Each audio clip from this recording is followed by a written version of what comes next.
Refraction at curved surface का second lecture start करते हैं। पिछले टर्म पे हम लोग पॉइंट ऑब्जेक्ट के इमेज की चर्चा कर लिए थे, कैसे बनता है, कितने क्वेश्चन उसके बारे में।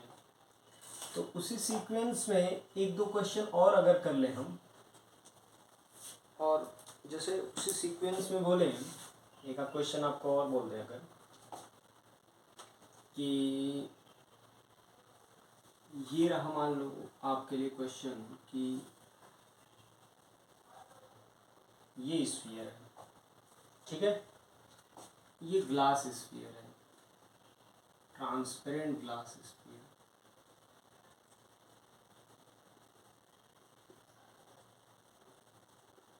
ग्लास स्फीयर और ट्रांसपेरेंट ग्लास स्फीयर में एक पॉइंट ऑब्जेक्ट यहाँ पे है, ये जिसका रिफ्रैक्टिव इंडेक्स 3/2 दिया है ग्लास स्फीयर का। पॉइंट ऑब्जेक्ट ये ऑब्जेक्ट है,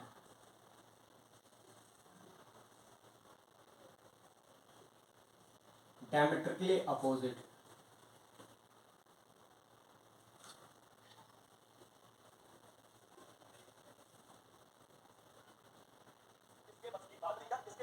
ये पूरा सिस्टम एक लिक्विड में डिप है, water, refractive index 4/3, and it is seen by an observer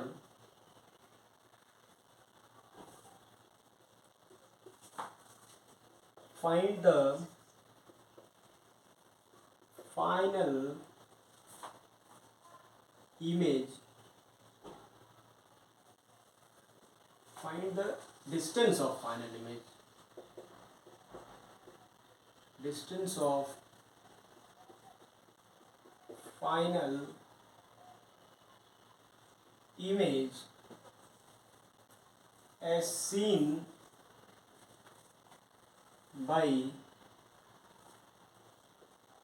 observer, as seen by observer।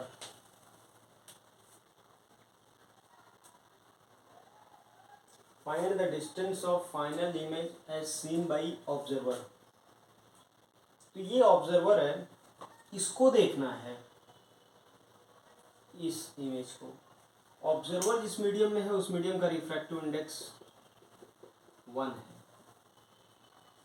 देखो सबसे पहले रेज जो निकलेंगी, अब इस क्वेश्चन को सॉल्व करते हैं। सबसे पहले ग्लास से निकलेंगी रेज, तो ये जो रेज निकलेंगी, तो सबसे पहले इस सरफेस को S1 बोल दे, इस सरफेस को S2 बोल दे, तो दो रिफ्रैक्शन होने हैं।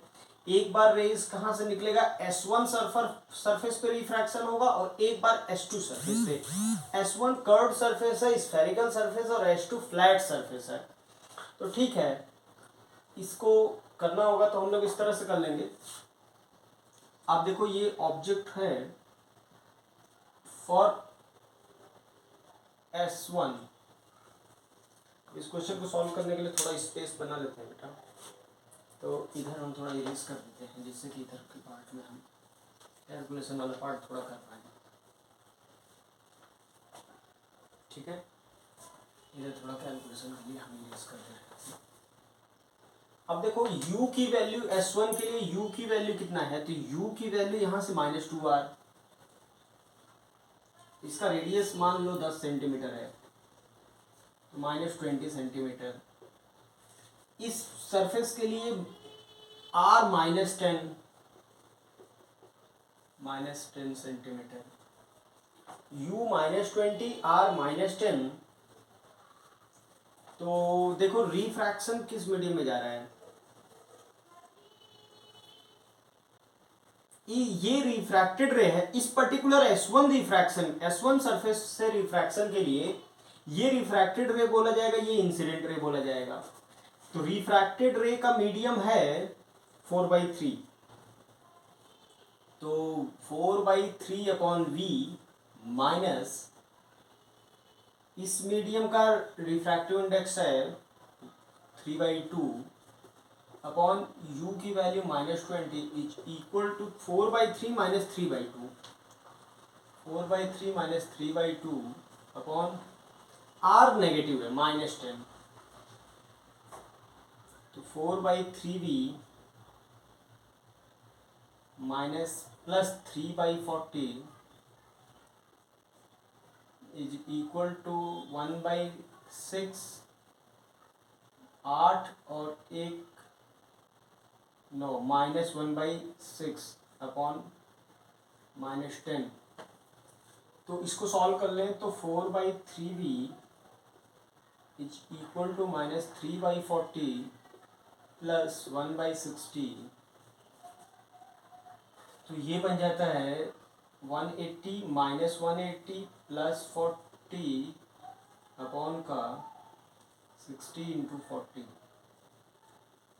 ये ऊपर आ जाएगा -140 अपॉन 40 इंटू 60, एक इससे कैंसिल हो जाएगा, ये 7 और ये 3, तो 4/3b इज इक्वल टू -7/120, ये 40, v इक्वल टू -160/7 सेंटीमीटर है। -160/7 जो है वो माइनस साइन ये इंडिकेट कर रहा है आपको कि इमेज जो है, देखो सीधी सीधी बात है कि ये 4/3 1.33 होता है और ये 1.5 है, रे डेंसर से रेरर की तरफ जा रहा है, तो इमेज जो होगा नॉर्मल से थोड़ा सा दूर जाएगा, तो नॉर्मल से थोड़ा दूर जाने का मतलब ये वैल्यू देखो तो 20 से ज़्यादा है और ये अपना 160/7 आ रहा है, बिल्कुल सही है।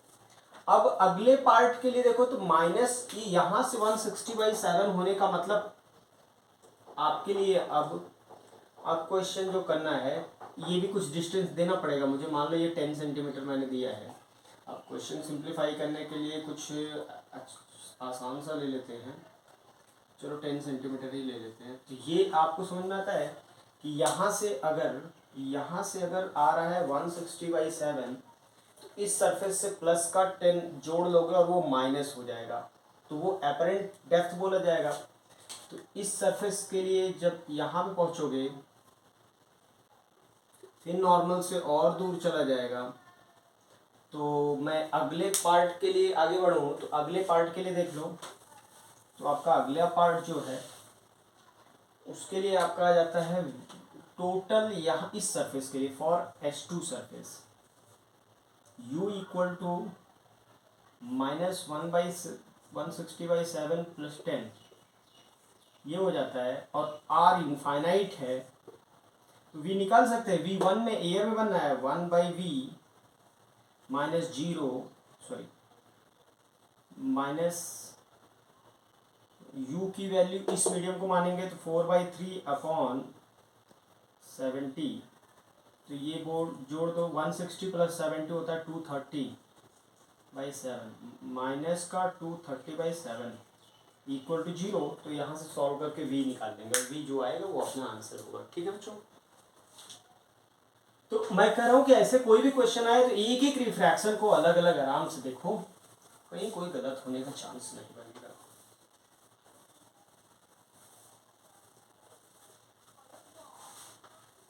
ऐसा हो जाने के बाद हम लोग अब स्टार्ट करते हैं बच्चों अगला टॉपिक इसी में, वो है मैग्निफिकेशन।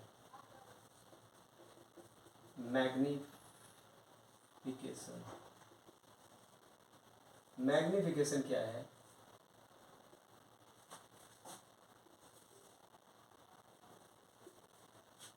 ये n1 है, ये n2 है, और अगर मैग्निफिकेशन मतलब लीनियर ऑब्जेक्ट्स, कोई ऑब्जेक्ट है जिसका हाइट h0 है, तो भाई इसका हाइट अगर h0 है तो रिफ्रैक्शन के बाद ये अगर ऐसे जा रहा है, जहाँ पे भी कट करेगा वो hi बोला जाएगा। इस पर्टिकुलर ये θ1 बोल दे, ये θ2 बोल दे, इस डिस्टेंस को आप v बोलोगे, इस डिस्टेंस को आप u बोलोगे। साइन कन्वेंशन पता ही है अपने को। अब जरा बताओ, ट्रायंगल, ये ट्रायंगल AOP और IOM, देखो triangle AOP is similar to triangle AOP is similar to MIP। ये दोनों आपस में सिमिलर है, और ट्रायंगल अगर सिमिलर है तो हमें क्या करना पड़ेगा, सिमिलरिटी का कंसेप्ट यूज करें। ये दोनों ट्रायंगल सिमिलर हैं, सिमिलरिटी तो हम यूज करेंगे ही, और स्नेल्स लॉ भी वैलिड है। तो स्नेल्स लॉ अगर वैलिड है, नहीं मतलब ये बोलना थोड़ा सही नहीं है, हमें लग रहा है ये सिमिलर तो इस केस में शायद नहीं बनेगा, क्योंकि ये θ1 θ2 बराबर नहीं है, और θ1 θ2 अगर बराबर नहीं है तब आप सिमिलर नहीं बोल सकते। स्नेल्स लॉ लगाओगे, स्नेल्स लॉ, सॉरी सिमिलर लग रहा था, है नहीं, क्योंकि ये θ1 θ2 अलग है ना। स्नेल्स लॉ, स्नेल्स लॉ की बात किया जाए तो इस साइड का रिफ्रैक्टिव इंडेक्स n1 है, n1 sin θ1 is equal to n2 sin θ2। अब एक बात अपने को समझ में आ रहा है कि थीटा, चूंकि ये पढ़ाई हम लोग पैराक्सियल रेज के लिए पढ़ रहे हैं, for paraxial raise θ1 and θ2 are very small। θ1 θ2 बहुत छोटे हैं, तो n1 tan θ1 is equal to n2 tan θ2। n1 tan θ1 is equal to n2 tan θ2। n1 tan θ1 की वैल्यू क्या है, tan θ1 की वैल्यू है h0 चूंकि पॉजिटिव होगा ऊपर है, h0 ये माइनस में u होगा, is equal to n2 tan θ2 की वैल्यू माइनस hi होगा, देखो और इस डायरेक्शन पॉजिटिव v। यहाँ से hi/h0 m जो होता है मैग्नीफिकेशन, जो होता है मैग्नीफिकेशन की बात कर रहे हैं, तो मैग्नीफिकेशन में हम लोग सबसे, ये वाला जो मैग्नीफिकेशन है, इस मैग्नीफिकेशन दो प्रकार के, ये जो मैग्नीफिकेशन है जब ऑब्जेक्ट प्रिंसिपल एक्सिस के परपेंडिकुलर प्लेस्ड हो, इसे बोलते हैं ट्रांसवर्स मैग्नीफिकेशन। ट्रांसवर्स मैग्नीफिकेशन, या फिर कई बार इसी का नाम होता है lateral magnification.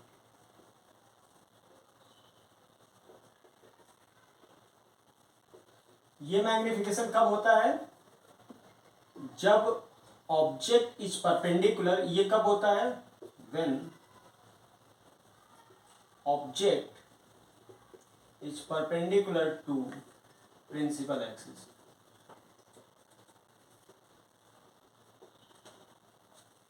When object is perpendicular to principal axis, n1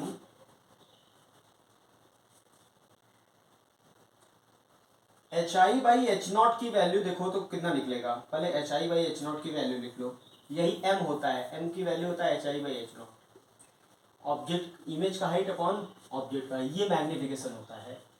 hi/h0 m जो आ जाएगा, hi/h0 की वैल्यू देखोगे, hi/h0 की वैल्यू कितना आ जाएगा,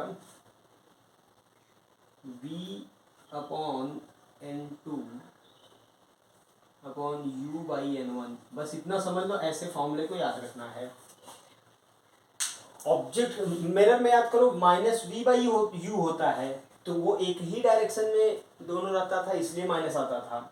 यहाँ पे एक साइड दूसरा साइड है, इसलिए प्लस आएगा। दूसरा, मिरर में एक ही डायरेक्शन होने की वजह से n1 n2 दोनों सेम होता था, और n1 n2 अगर दोनों सेम है तो v/u बनता था। यहाँ पे इस मीडियम का याद रखो कि v बाई एन टू इस मीडियम का रिफ्रैक्टिव इंडेक्स अपॉन इस मीडियम का रिफ्रैक्टिव इंडेक्स, ये मैग्निफिकेशन है। इससे इस मैग्निफिकेशन को बोलते हैं हम लोग ट्रांसवर्स मैग्निफिकेशन, ठीक है ना। इस बस फॉर्मूला याद रखो, बहुत ज़्यादा इस पर चर्चा करने का कोई मतलब नहीं आता, ज़्यादा कम है, बहुत ज़्यादा इस रिफ्रैक्शन कर्व रिफ्रैक्शन में पॉइंट ऑब्जेक्ट ही मेनली पूछा जाता है।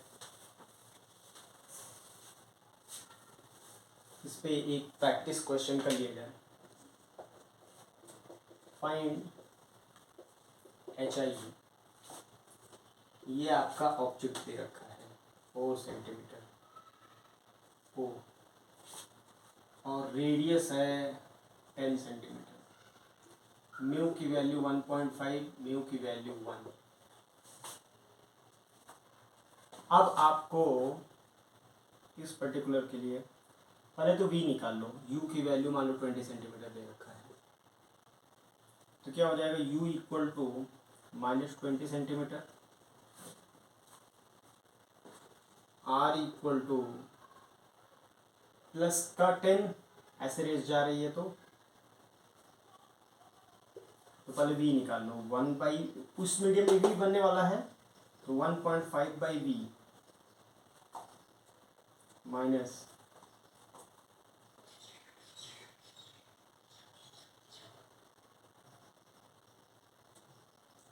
और इस मीडियम का u की वैल्यू -20 है तो 1 upon -20 is equal to 1.5 minus 1 by plus का 20, 1/40, 3/2v is equal to 1/40 plus 1/20, 2/40, 3/40, तो ये 3 से ये 3 कट जाएगा, तो v इक्वल टू 20 सेंटीमीटर आ गया,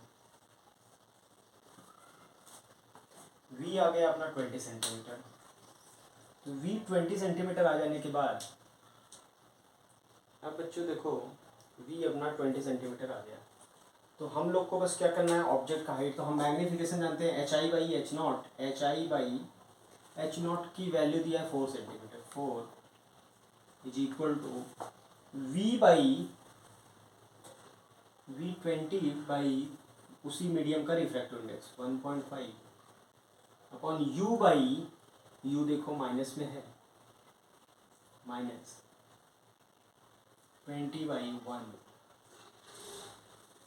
तो HI की वैल्यू आ जाएगा, ध्यान से देखो तो ये 3/2 लिखा है, 3/2 तो 40 हो जाएगा, तो ये तो पहले देखो तो ये पार्ट तो इससे कट गया, तो इधर ले जाओगे तो -4 इंटू 2/3 -8/3, 8/3 का मतलब नेगेटिव का 8/3 नीचे, ये HI बन रहा है, ठीक है ना। ये रहा क्वेश्चन, मैग्नीफिकेशन अपना ये रहा। इस मैग्नीफिकेशन के बाद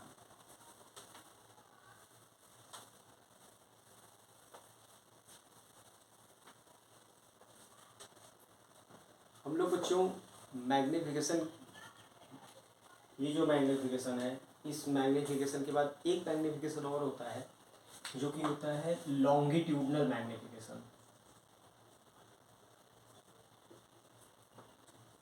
लॉन्गिट्यूडनल मैग्नीफिकेशन,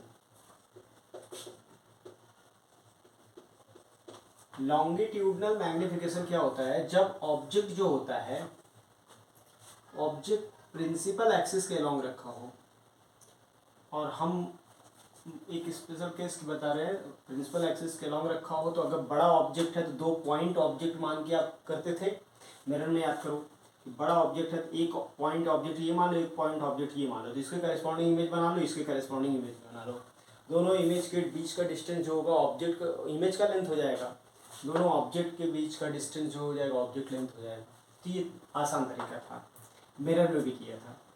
अगर इसका ये साइज बहुत छोटा हो, ये साइज को हम H0 बोल रहे हैं, और बहुत छोटा है U से, और इमेज मान लो यहाँ पे बन रहा है।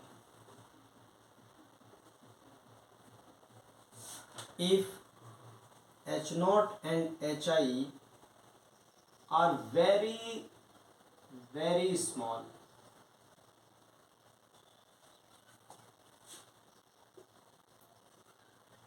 as compared to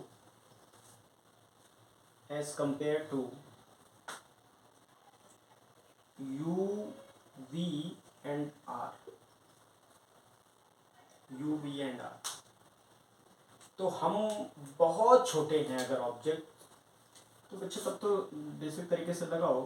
तो N2 बाई इस मीडियम का रिफ्रैक्टिव इंडेक्स N1 इसका N2 by V minus N1 by U is equal to N2 minus N1 by R. Differentiate कर दो इसको, तो minus N2 D V upon V square plus N1 D U by you square is equal to 0। और D we by D you की value कितनी होगी? D we by D you की value, इसी को तो H I by H naught बोलते हो आप लोग। ये d we by D u, ये h I by H naught होगा, डी वी यही ऑब्जेक्ट बोला जाएगा। ये देखो कितना आ रहा है, d we by D u, d we by D you की वैल्यू देखोगे तो कितना आ रहा है, we square by N2 upon you square by N1। जैसे वहाँ पे मिरर में याद करो minus v square by you square होता था, बस यहाँ पे मीडियम के रिफ्रैक्टिव इंडेक्स से भी डिवाइड कर देना है और माइनस की जगह प्लस लगा देना है। तो ये रहा एक आसान सा क्वेश्चन, ठीक है ना। तो ये हमें लग रहा है कर लेंगे आप लोग।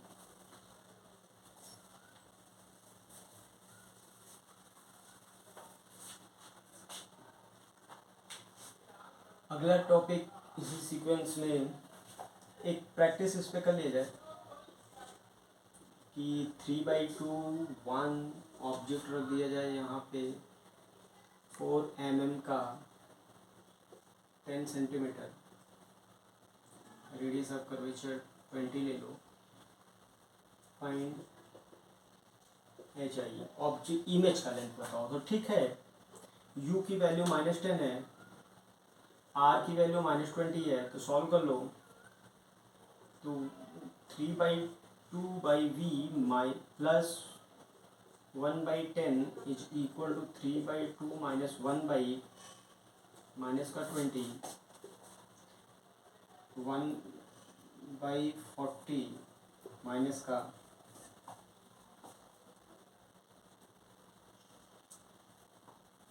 और ये 3/2 upon V is equal to -1/40 minus 4/40 minus 5/40 minus -1/8। तो v की वैल्यू जो आ रहा है माइनस साइन के साथ आ रहा है 8 इंटू 3/2, v -12 सेंटीमीटर आ रहा है। तो -12 सेंटीमीटर जो v की वैल्यू आ रहा है वो आंसर हो गया। अब आपको एच आई निकालना है तो एच आई आप निकाल लो। H I by H naught की वैल्यू 4 mm, तो वी स्क्वायर, तो वी स्क्वायर 144 बाई उस मीडियम का refractive index 3/2 upon you square, u की वैल्यू कितना दिया है, यू की वैल्यू 10 100/1। तो ये देखोगे तो अपना बन जाएगा 288 अपॉन 3 इंटू 100 HI/4। इसको थोड़ा देखा जाए तो 3 9 1 8 96 आ जाता है। HI की वैल्यू देखो कितना है, HI की वैल्यू तो बन जाएगा आपका 4 इंटू 96.96 कर दे तो HI की वैल्यू हो जाएगा 9 इंटू 4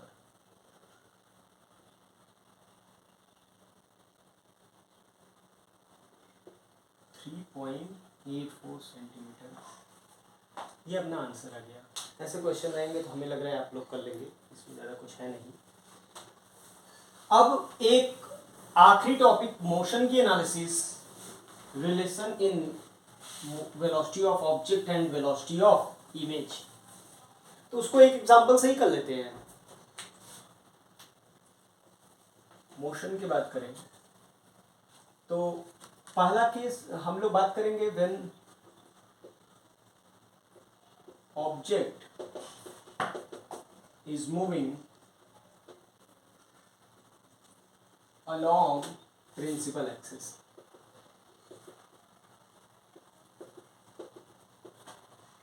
अगर ऑब्जेक्ट चल रहा है किधर, प्रिंसिपल एक्सिस के अलोंग मूव कर रहा है, इधर डायरेक्शन में, v0 से, ये n1 है, ये n2 है, ये r है, तो इमेज का वेलोसिटी अपने को बताना है। ये इमेज है, इमेज का वेलोसिटी अपने को बताना है v। तो स्वाभाविक सी बात है, आप बताओ मुझे, अगर ऑब्जेक्ट इधर मूव करेगा तो क्या क्या क्वांटिटी बदलेगा, क्या u और v बदलेगा? देखो आप लोग, तो स्वाभाविक सी बात है, अगर ऑब्जेक्ट ऐसे चलेगा तो u तो वेरिएबल है, v भी वेरिएबल है। और ये अगर हम मान लें कि ये रिफ्रैक्शन मीडियम ये रेस्ट में है, मीडियम क्या है, रेस्ट में है, तो मीडियम अगर रेस्ट में है, क्योंकि अगर मीडियम मूव करेगा with respect to pole velocity, relative velocity लेके चलेंगे, तो du बाई डी टी क्या होगा, du बाई डी टी होगा v0।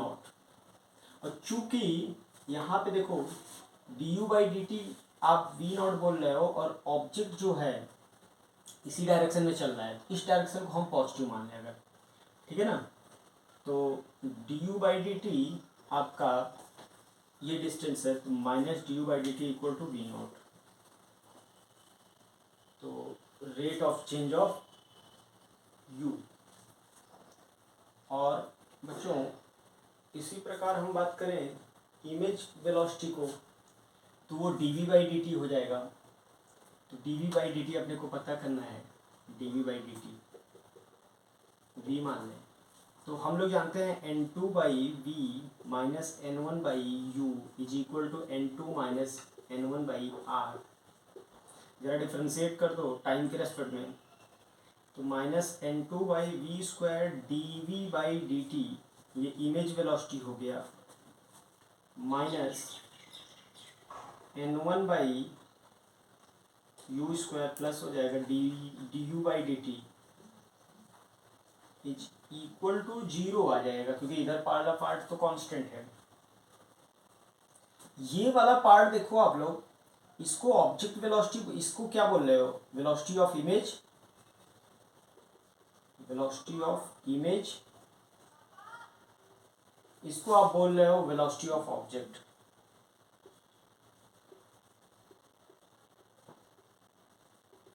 तो मुझे लग रहा है इसी पे डायरेक्ट क्वेश्चन मिलेगा, तो इस पे वैल्यू बस पुट करना है और आप पा जाओगे अपना आंसर, ठीक है ना बच्चों। तो हम कहेंगे कि अब ये फॉर्मूला जो आ गया, देखो इसका फॉर्मूला भी लिखना चाहो तो आप लिख ही सकते हो, इधर ऊपर वाला थोड़ा इरेज कर देगा, हम लिखना चाहे फॉर्मूला, तो देखो क्या बन रहा है, d we by D t यानी v i is equal to, उस साइड ले जाओ, उस साइड ले जाओगे क्या आ जाएगा, उस साइड अगर ले जाओ तो D U by D T, V object इधर बन रहा है we square by n2 upon you square by n1। ये रिलेशन याद भी रखे तो ज़्यादा अच्छा है, और इस पर direct based formula based question बनेगा, एकदम फॉर्मूला बेस्ड, ठीक है ना, जिसका एक क्वेश्चन हम चाहे तो कर सकते हैं। जैसे एक एग्जांपल उठा ले, अगर हम एक ऑब्जेक्ट है जो कि 6 सेंटीमीटर पर सेकेंड से आगे बढ़ रहा है, रेडियस 10 सेंटीमीटर दिया है, ये 3/2 दिया है, ये 1 दिया है, ये 20 सेंटीमीटर जब है उस समय आपसे पूछ रहा है find velocity of object image, find velocity of image, ठीक है। तो कर लेते हैं, पहले तो हम v निकाल लें, तो v डायरेक्ट देखो मैं लिख रहा हूँ 3/2 by V plus 1/20 is equal to 3/2 minus 1 R की वैल्यू -10 माइनस 1/20, तो 3/2 भी इज इक्वल टू -1/10, इधर जाएगा जुड़ जाएगा तो -1/10 हो जाएगा, तो v इक्वल टू 30/-15 सेंटीमीटर। तो बस फॉर्मूले पे अप्लाई करो, v image is equal to v square 225 divided by 3/2 upon u square 400 divided by 1 into V naught जो होगा वही साइन इसका भी आ जाएगा। रख दो, वी नॉट दिया है 6 यहाँ रख दो सीधा सीधा